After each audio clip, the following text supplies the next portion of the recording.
नमस्कार, मैं हूं श्रेय आर्या और आप देख रहे हैं दिव्य जोड़ बिहार। यूं तो देश में बहुत बड़े बड़े जमींदार हुए हैं और उनके सामने जमीन का एक टुकड़ा कुछ भी नहीं होगा, लेकिन जब आप यूपी और बिहार में जमीन को पूछते हैं तब आज भी एक बेटी का दहेज है, माँ की दवाई है और बेटे की पढ़ाई भी। कहने को इस तरह की बातें कही जाती हैं कि किस्सा काफी पुराना है। एक ऐसा किस्सा जहाँ पर सवर्णों ने मजलूमों का हक छीना और उनके घर वालों को मजदूर तक बनाया। लेकिन हर सिक्के की तरह इसके भी दो पहलू हैं। आजादी के बाद जमीन को लेकर सारा खेल सरकारों ने खेला है, मगर उसकी कीमत सिर्फ जनता ने चुकाई है। जमीन बंटवारे को लेकर कानून बना दिया गया और दिल्ली में बैठे आला कमान को लगा कि नीचे सब कुछ अब ठीक हो चुका है। जमीन को लेकर विवाद सुलझा दिया गया है और सब कुछ बढ़िया नजर आता है। लेकिन वक्त आगे बढ़ा। 80 के दशक में बहुजनों के हाथ में सत्ता आई और सत्ता के साथ उनके हाथ लगा बंदूक भी।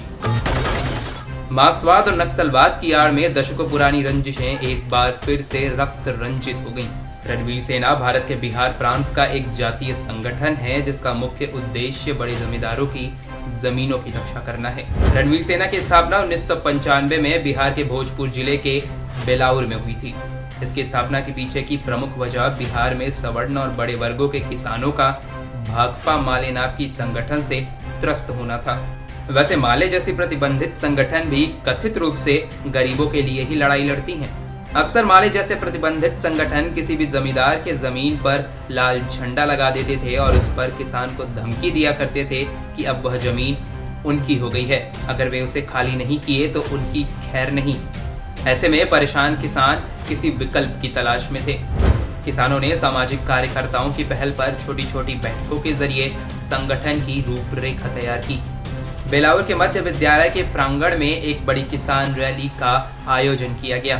रणवीर किसान महासंघ के गठन का भी इसी रैली में ऐलान हुआ था। इन लोगों ने गांव जाकर किसानों को माले के अत्याचारों के खिलाफ उठ खड़े होने के लिए प्रेरित किया।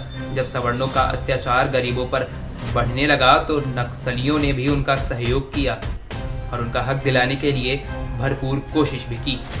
इसके लिए वे खून खराबे कराते थे और सेनारी का कांड भी इन्हीं में से एक था।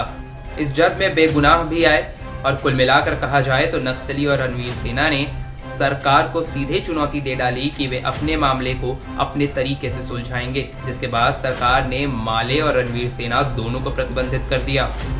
गलत नीति और आधी अधूरी प्रशासनिक व्यवस्था किस तरह से प्रदेश में जंगल राज्य स्थापित कर सकती है, यह सब कुछ उसका सटीक उदाहरण है।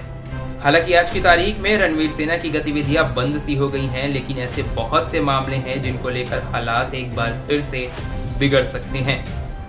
प्रदेश की राजनीति में ऊंच नीच, जात पात और विचारधाराओं को लेकर न जाने कितनी ही लड़ाइयां अभी भी जिंदा हैं। ये आगे चलकर कब एक नए नरसंहार को जन्म दे दें, किसी को नहीं पता। फिलहाल के लिए इस वीडियो में इतना ही।